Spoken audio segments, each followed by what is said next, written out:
John വിക്കിൻ്റെ spin ഓഫായ ബെല്ലറീനയുടെ trailer ഇന്നലെ release ചെയ്തിരുന്നു. നല്ല കിണ്ണം കാഴ്ച ട്രെയിലറാണ്. എങ്ങനെയാണ് ജോൺ വിക്കിൻ്റെ ആ ഒരു വൈബ് ഉള്ളത് അതേപോലെ തന്നെ ഒരു സാധനം. It's from the world of John Wick. ഒരു സ്പിൻ ഓഫ് ആണ്, ഒരു പ്രീക്വലോ സീക്വലോ ഒന്നുമല്ല.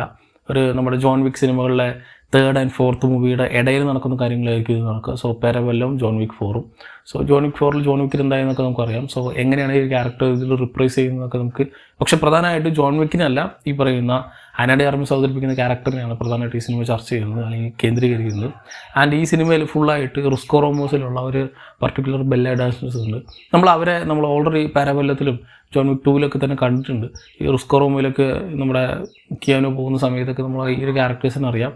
സോ അവിടെ നമ്മൾ കണ്ടിട്ടുള്ള ആ ഒരു ക്യാരക്ടറിൻ്റെ റിപ്രൈസിലാണ്, അല്ലെങ്കിൽ ആ ഒരു ക്യാരക്ടറിനെ മാറ്റിയിട്ടാണ് അന ഡെ ആർമസ് കാസ്റ്റ് ചേഞ്ച് ചെയ്ത് വന്നിട്ടുള്ളത്. സോ മെയിൻലി നമ്മൾ ആ ഡാൻസ് കളിക്കുന്ന ആ ഒരു ക്യാരക്ടർ തന്നെയാണ് ഇവിടെ കാണാൻ പോകുന്നത്. സോ അവിടെ ഉണ്ടായിരുന്നത് ഈവ് മക്കാറോ എന്ന് പറഞ്ഞാണ് ഈ ഒരു ക്യാരക്ടറിൻ്റെ പേര്. സോ ഈ ഒരു ക്യാരക്ടറിനെ ബേസ് ചെയ്ത് ആ ഒരു ക്യാരക്ടറിൻ്റെ ലൈഫ് സ്റ്റോറിയും എങ്ങനെയാണ് ഈ ഒരു ജോൺ വിക്ക് വേൾഡിലേക്ക് ആ ഒരു ക്യാരക്ടർ ഇറങ്ങി ചെല്ലുന്നത്, എങ്ങനെയാണ് ഒരു അസാസിനായിട്ട് ട്രെയിൻ ചെയ്യുന്നതെന്നുള്ള ആ ഒരു ഒറിജിൻ സ്റ്റോറി ആയിരിക്കും ഇതിൽ കാണിച്ചു തരിക. സോ അതുകൊണ്ട് തന്നെ ഈ സിനിമയിൽ കിയാനോ ആയിട്ടോ അല്ലെങ്കിൽ ജോൺ വിക്കായിട്ട് ഈ ക്യാരക്ടറിന് റിലേഷൻ ഉണ്ട്. അതെന്താണെന്നൊക്കെ നമ്മൾ ഓൾറെഡി മറ്റേലൊന്നും കണ്ടിട്ടില്ല. അത് കൂടുതലായിട്ട് കാണാൻ പോകുന്നത് ഇതിലാണ്. ഞാൻ കഴിഞ്ഞ എല്ലാ ജോൺ വിക്ക് സിനിമകളും സംവിധാനം ചെയ്തത് ചാഡ് സ്റ്റെഹൽസ്കി അല്ല ഈ സിനിമ സംവിധാനം ചെയ്യുന്നത്. ഇത് ലെൻ വെയ്സ്മാൻ ആണ്. സോ ഇതിനു മുമ്പ് അണ്ടർവേൾഡ് സിനിമകളിലൊക്കെ ഡയറക്ടറായിരുന്നു. ആ സിനിമകളൊക്കെ പൊളി സാധനമാണ്. ഒരു അൺറേറ്റഡ് ഫ്രാഞ്ചൈസ് തന്നെയാണ് അണ്ടർവേൾഡ്. അതിൻ്റെ അവസാന സിനിമയൊക്കെ തിയേറ്ററിൽ ഒരു നല്ല എഫക്റ്റായിരുന്നു കിട്ടിയിരുന്നത്. സോ ആ നല്ലൊരു ഫ്രാഞ്ചൈസിൻ്റെ ഡയറക്ടറിനെയാണ് ഇതിലേക്ക് കൊണ്ടുവരുന്നത്. ആൾക്ക് ആക്ഷൻ അടിപൊളിയായിട്ട് ചെയ്യാൻ അറിയാം, പോരാ തന്നെ ഒരു പ്രിമൈസ് സെറ്റ് ചെയ്യാനും. സോ ഇതിൻ്റെ ആ ഒരു ക്വാളിറ്റി നമുക്ക് കാണാൻ പറ്റുന്നുണ്ട്. നമ്മൾ ഇതിനു മുമ്പ് കോണ്ടിനെൻ്റൽ എന്ന് പറഞ്ഞൊരു സീരീസ് ഓർത്ത് തന്നിരുന്നു. അത് കുഴപ്പമില്ലായിരുന്നു, പക്ഷെ ആ ഒരു മുഴുവൻ ആ ഒരു ജോൺ വിക്ക് വൈബിലേക്ക് അത് എത്തിയിരുന്നില്ല. പക്ഷേ ഇതിലേക്ക് എത്താൻ ചാൻസസ് ഉണ്ട്. സോ ഇത് രണ്ടാമത്തെ സ്പിൻ ഓഫ് ആണെന്ന് പറയുമ്പോൾ ആക്ച്വലി ജോൺ വിക്ക് സിനിമകൾ മാത്രമല്ല, ഓൾറെഡി ഇപ്പോൾ കോണ്ടിനെൻ്റൽ എന്ന് പറഞ്ഞ സീരീസ് ഇറങ്ങിയിട്ടുണ്ട്. 3 എപ്പിസോഡുള്ള ഒരു 3 പാർട്ട് സീരീസ്. സോ അടുത്ത ഒരു സ്പിൻ ഓഫ് ആണ് ഈ പറയുന്ന ബെല്ലറീന.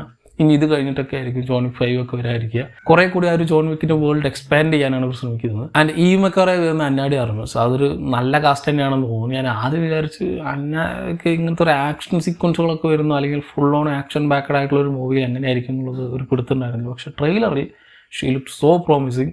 ആക്ഷൻ സീക്വൻസുകളൊക്കെ അതിമനോഹരമായിട്ട് ചെയ്തിട്ടുണ്ട്, പക്കായിട്ട് ട്രെയിൻ ചെയ്തിട്ടുണ്ട് തോന്നുന്നു. So she is so fitting. മറ്റേ നമ്മൾ ആ ഒരു ഗ്ലാമർ തരത്തിലാണ് തന്നെയാണ് കണ്ടിട്ടുള്ളൂ, പക്ഷേ കൂടുതലായിട്ടൊരു ആക്ഷൻ ബാക്കഡായിട്ട് കാണാൻ പോകുന്ന ഈ ഒരു സിനിമയിലായിരിക്കും. So I think it's a very good cast. So മൊത്തത്തിൽ ആ ഒരു വൈബ് തന്നെ ഉണ്ട്. ശരിക്കും ഒരു ജോൺ വിക്ക് പടം കാണുന്ന പോലെ തന്നെയാണ്, പ്രത്യേകിച്ച് കിയാനും കൂടി റിപ്രൈസ് ചെയ്ത് ഒരു ക്യാമിയോ വരുമ്പോൾ. പക്ഷേ ഈ സിനിമയ്ക്കായിട്ട് ആകാംക്ഷയോടെ കാത്തിരിക്കുന്നവരോട് എനിക്ക് പറയാനുള്ളത്, ഇത് ജോൺ വിക്കിൻ്റെ പടമല്ല, ജോൺ വിക്കും കൂടി ഉണ്ട് ഈ സിനിമയിൽ. ആ ഒരു വേൾഡിൽ തന്നെ നടക്കുന്ന കഥയാണെങ്കിലും ബെല്ലറീനയുടെ കഥയാണ്, ഈ മക്കറുടെ കഥയാണ്, റുസ്കോ റോമോസിൻ്റെ കഥയാണ്. ഇതേപോലെ തന്നെ വേറെ കുറേ ട്രെയിൻഡ് ആയിട്ടുള്ള അസാസിൻസ് ഒക്കെ അവരുടെ കയ്യിലുണ്ട്. സോ അവർ തമ്മിലുള്ള ഇൻട്രാക്ഷൻസും കുറേ കാര്യങ്ങളൊക്കെ ആയിരിക്കും ഇതിൽ കാണാൻ പോകുന്നുണ്ടാവുക. Trailer looks so promising. I think June 6 2025 പുറത്തിറങ്ങുന്നത്. സോ ഇനി ഒരു കൊല്ലത്തെ ഗ്യാപ്പ് ഉണ്ട്.